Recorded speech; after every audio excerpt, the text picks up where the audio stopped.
வணக்கம். இன்னைக்கு நம்ம வாழுற இந்த பரபரப்பான உலகத்துல மன அமைதியா ஒரு நிமிஷம் இருக்கிறது கூட பெரிய விஷயமா இருக்கு இல்லையா? அப்படிப்பட்ட மனத்தெளிவை நம்ம எப்படி அடையறது? அதுக்கு உதவுற ஒரு ரொம்ப பழமையான ஒரு தியான முறைய பத்தி தான் நம்ம இப்போ பார்க்க போறோம். நாம எல்லாருமே நம்ம வாழ்க்கையில ஏதோ ஒரு கட்டத்துல இதை யோசிச்சு பார்த்திருப்போம். இவ்வளவு மன அழுத்தம், கோபம், கவலை இந்த மாதிரி நெகட்டிவ் உணர்ச்சிகளுக்கு நடுவுல நிஜமாவே மன அமைதிக்கு ஒரு வழி இருக்கா? அப்படி ஒரு தீர்வு சாத்தியம்தானா? இந்த கேள்விக்கு ரொம்பவே பழமையான ஒரு பதில் இருக்கு. அதுதான் விபாசனா. வாங்க முதல்ல விபாசனானா என்னன்னு தெரிஞ்சுக்கலாம்.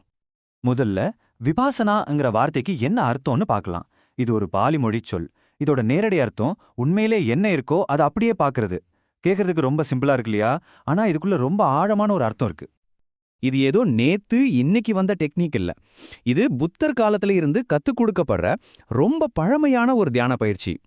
இதோட முக்கிய நோக்கமே நம்ம மனசுக்கும் உடம்புக்கும் இடையில இருக்கிற அந்த ஆழமான தொடர்பை நம்மள நாமே கவனிக்கிறது மூலமா புரிஞ்சுக்கிறது தான்.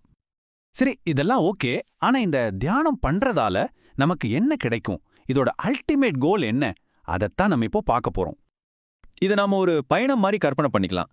ஒரு பக்கம் பாத்தீங்கன்னா மனசுக்குள்ள ஒரே குழப்பம், கோபம், பதட்டம்னு ஒரு போராட்டம் நடந்துட்டே இருக்கு. இன்னொரு பக்கம் முழுமையான மன அமைதி, ஒரு விடுதலை உணர்வு இருக்கு.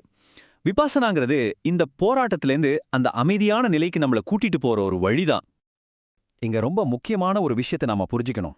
விபாசனா நம்ம உணர்ச்சிகளை அடக்கி வைக்க சொல்லல, கோபப்படாத, கவலைப்படாதன்னு சொல்லல. அதுக்கு பதிலா அந்த எண்ணங்கள், அந்த உணர்வுகள் வரும்போது அதை எந்த ஒரு விமர்சனமும் இல்லாம சும்மா கவனிக்க சொல்லுது. அப்படி கவனிக்கும்போது தான் அதோட உண்மையான, அதாவது அது நிரந்தரமில்லாத ஒரு தன்மை நமக்கு புரிய வரும். அப்போதான் துன்பத்திலிருந்து நம்ம விடுபட முடியும். கேட்கறதுக்கு இதெல்லாம் நல்லதா இருக்கு. ஆனா இது எப்படி செய்யறது? நடைமுறையில இது எப்படி வேலை செய்யுது? வாங்க அந்த படிகளை பத்தி பார்க்கலாம். இந்த தியான முறையில பாத்தீங்கன்னா தெளிவான படிகள் இருக்கு. முதல் படி ஆனாபானா, அதாவது உங்களுடைய இயல்பான மூச்சு காற்ற கவனிக்கிறது. இது உங்க மனச ஒருநிலைப்படுத்த உதவும். மனசு கொஞ்சம் கூர்மையானதுக்கு அப்புறம் அடுத்த படிக்கு போவோம். அதாவது உங்க உடம்புல ஏற்படுற சின்ன சின்ன உணர்வுகளை கவனிக்க ஆரம்பிக்கணும். இப்படி செய்யும்போது தான் மூணாவது படியான மெய்யறிவு நமக்கு கிடைக்கும். சரி, ஏன் இந்த உடல் உணர்வுகளை கவனிக்கணும்? ஏன்னா அப்படி நம்ம உடம்புல தோன்றி மறையிற உணர்வுகளை கவனிக்க ஆரம்பிக்கும் போதுதான் வாழ்க்கையோட 3 அடிப்படை உண்மைகளை நம்ம நேரடியா உணர்வோம். ஒன்னு அனித்தியம், அதாவது எல்லாமே மாறிக்கிட்டே இருக்கும், எதுவும் நிரந்தரம் இல்லை. 2வது துக்கம், அதாவது பற்றுதல் தான் துன்பத்துக்கு காரணம். 3வது அனத்தா, அதாவது நான் என்னுடையதுன்னு சொல்ற நிரந்தரமான ஒரு ஆன்மா இல்லைங்கிறத நம்ம அனுபவபூர்வமா புரிஞ்சுக்குவோம். இப்போ ஒரு சுவாரஸ்யமான விஷயத்துக்கு வருவோம். இந்த தியான முறையை எப்படி கத்துக்கிறது? இது ஏதோ புத்தகத்துல படிச்சோ இல்ல ஒரு வீடியோ பார்த்தோ கத்துக்கக்கூடியது இல்ல. இதுக்குன்னே ஒரு தனித்துவமான ஆழமான அனுபவம் தர்ற ஒரு பயிற்சி முறை இருக்கு. அந்த பயிற்சி முறையோட மையப்புள்ளியே இந்த 10ங்கிற எண் தான். ஆமா, விபாசன தியானம் 10 நாள் உறைவிட பயிற்சியா தான் கத்துக் கொடுக்கப்படுது. அந்த 10 நாளும் நீங்க வெளியுலகத்திலிருந்து முழுமையா துண்டிக்கப்பட்டிருப்பீங்க. போன் கிடையாது, புத்தகம் கிடையாது, யார்கிட்டயும் பேசக்கூடாது. முழுமையான மௌனத்தை கடைப்பிடிக்கணும்.